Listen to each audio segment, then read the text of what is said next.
Menda v tej bolnišnici uporabljajo umetno inteligenco za diagnosticiranje bolezni pri pacientih. Sem kar mal navdušen. Tako moderno pa futuristično se vse skupaj sliši. Naslednji pacient. O, to sem pa jaz, zažel mi srečo.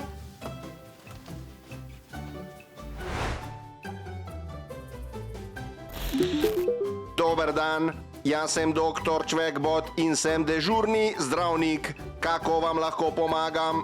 Ja, doktor, mene res boli zapestje, pa hrbet me je tudi začel boleti. Verjetno zaradi tega, ker sem v službi skozi za računalnikom in skozi gledam v ekran. Noseči ste z dvojčki, čestitam, prijavljam vas na starševsko šolo in obveščam vašega ginekologa.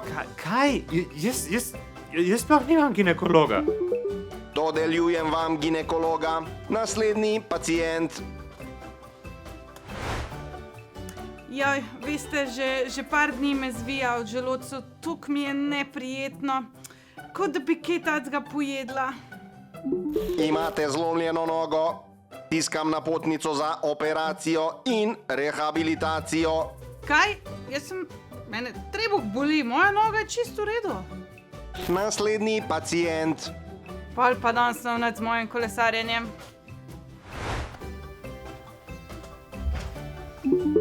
Zavarovalniška prevara. Očitni simulant, ki ne potrebuje zdravljenja. Obveščam policijo in delodajalca.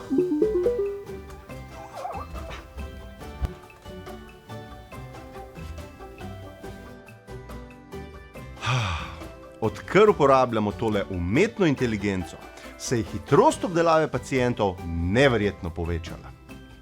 A smo prepričani, da so njegove diagnoze dovolj pravilne in točne? Absolutno! V njegove diagnoze ni dvomiti, saj sem ga jaz naučil.